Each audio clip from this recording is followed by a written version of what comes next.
Hey guys, how are you all doing? In the last video, I explained and announced to make a better army buggy and make a video of it. Out with the old and in with the new. This one ended up being just right for the scale I was going for. Let's get to the build. So I start this the same way I made the previous one. By cutting and gluing cardboard pieces, I'm working on building a rough chassis for this buggy.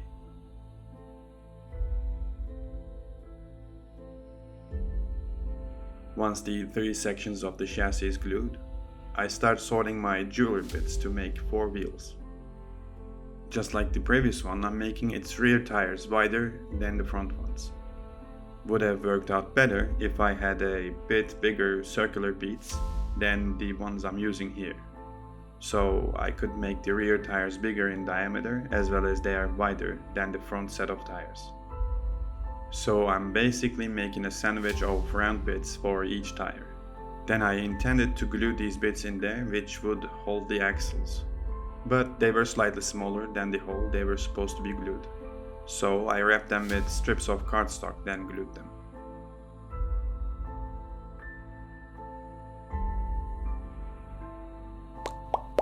For the axles, I'm using skewers. I cut them by necessary lengths and then carved the tips so they would fit better in their housings.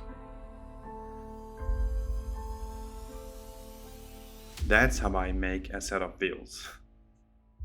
Just like the last one, I'm using this air drying clay to fill the gaps in between each circular bit to give the tires their supposed form. While waiting for the tires to dry, I went back to working on the chassis. I decided to cut off some sections to give it a more sporty or off-road like look. I bolted some cutting lines and cut off these sections, then filled the open sides with cardboard cuts. Just like always, going with the flow kind of building, I extended the rear as it looked too close to the center of this vehicle.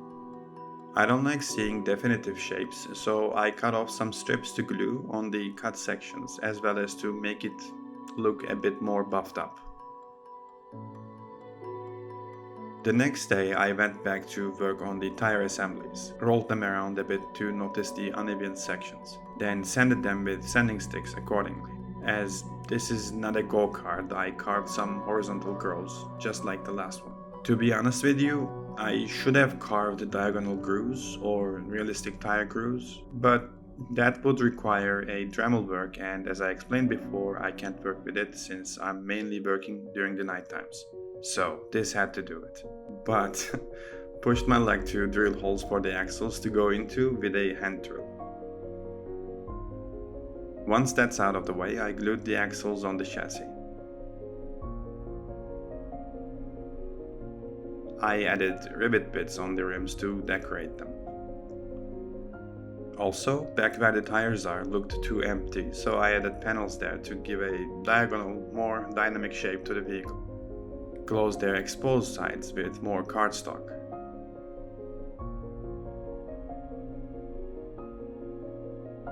Next order of business was to work on a pair of seats, a steering wheel, a gear lever, and such to fill in the cabin.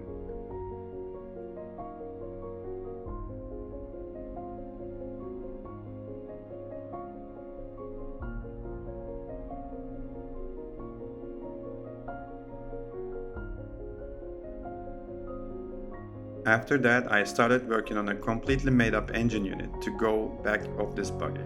I couldn't make one for the previous buggy, not that I couldn't actually, but I lost interest in it once I realized it was off scale. For this one, I tried to pay attention to details and tried to choose parts with grooves, holes, lines, etc.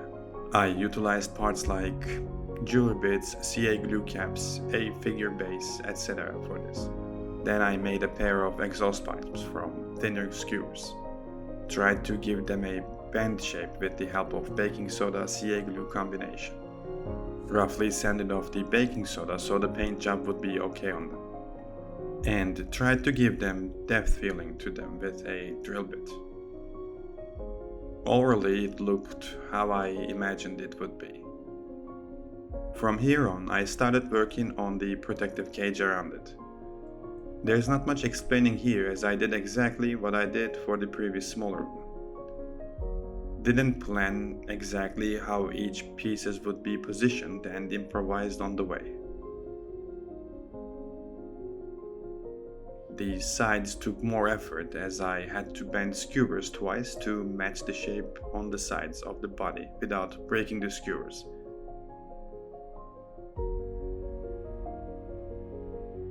The top part of the cage was the hardest to make. Since I suck at measuring properly, I had to improvise how far back and how high the ceiling of it would be while trying to attach one leg of it, holding the weight of the entire thing. I guess explaining this was even harder than to make it. But once I had a stable connection, the rest was easy and actually fun to build. Couple of diagonal cut skewers here and there. It was fun to imagine where each support section would be and so on.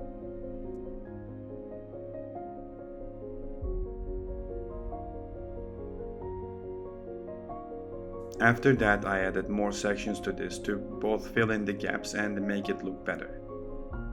I plan to make a basket-like section to go above the engine to both supposedly protect it and to carry some extra cargo. Then added more beams to support its supposed weight and to cover right above the rear wheels.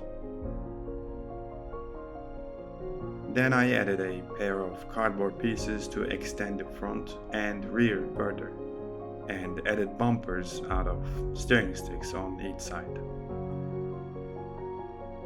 Worked on making a pair of tow holes or towing holes, I don't know what, to go in front and to the back.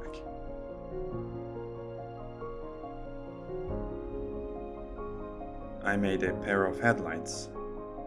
Added rivet details on these panels right behind the wheels as those looked too empty there.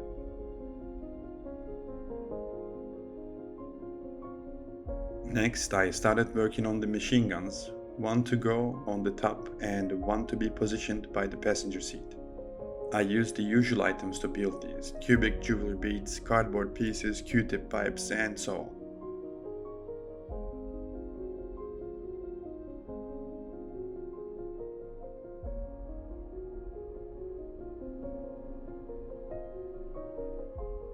I made the second one off the camera, since it was a similar thing but only smaller in size. As the last addition to this, I rolled toilet paper into a folded drape. Maybe those would be covering tools and equipment, or they're there to cover or camouflage the vehicle, I don't know. I'm leaving it up to your imagination. Originally, I wanted to make only one drape and make some ammo boxes to go up there. But I guess I just got tired at this point and took a shortcut. Covered them with a black paint and PVA glue mixture so they can keep their shapes. Then added cardboard strips to represent some sort of a cord holding them attached to the vehicle. Once I was sure I'm done with the build, I primed it in black. I finally bought some new paints. Specifically bought khaki brown color to paint this vehicle. Painted it with this paint over 2 coats. As usual, I intentionally painted with diluted paint mixtures. I don't know why, but it feels better this way. Only thing I hated with the painting of this and the previous Buggy were covering all sides of each circular part, the skewers and such. It looks like you're painting sticks and skewers, but I bet the entire area of those combined would be equal to paint a flat surface. Painting flat surfaces are obviously easier, where with this one I had to keep rotating the vehicle to get into the not seen sides of the skewers.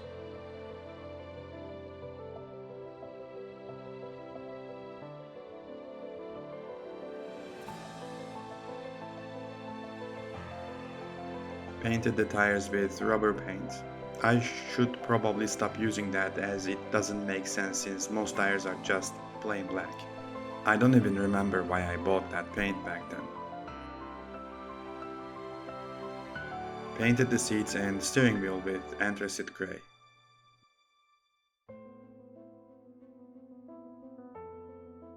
then painted the guns with different tones of gray paints. Another thing I don't like, as I mentioned before, is to paint modern guns. They're just logically speaking black or very dark tones of gray. It just doesn't look good on camera or in the final result. Also, it's just boring to paint in black or gray colors for me. And for the engine unit, I had to paint it in a similar fashion.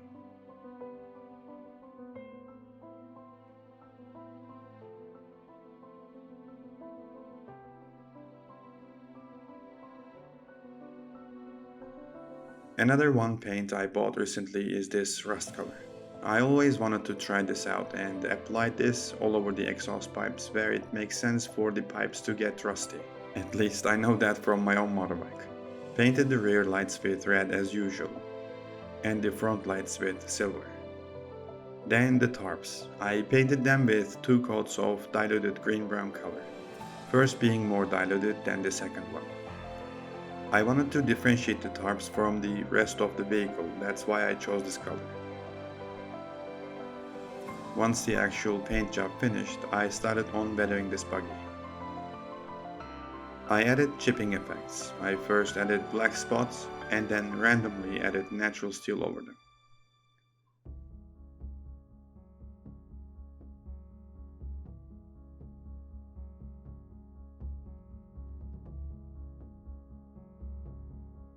I realized that I forgot to paint the straps holding the tarps, so I painted them with cork brown color. I also dry brushed the tarps off the camera, as you can notice here. Next, I applied a watered down solution all over the vehicle using a drop of khaki paint and black in order to darken the overall look of it. I applied black wash on all the rivets. Once everything dried, I applied rust and dark brown color weathering pigments where it made sense. Then finally sealed everything with isopropyl alcohol as usual.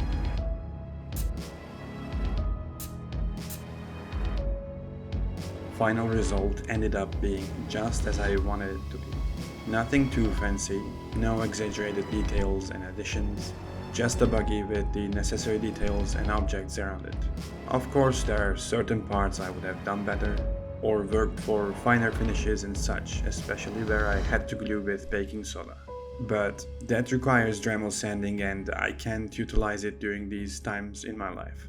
All in all, it ended up being just the right scale for the figures I used in the diorama I built this for. So it can be glued to where it's supposed to park forever. Or well, until it's lost, or damaged, or trashed to make space for other dioramas.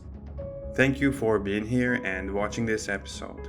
If you missed the previous one, follow the link in the description or at the end of this video. And I'll see you all in the next one. Bye bye.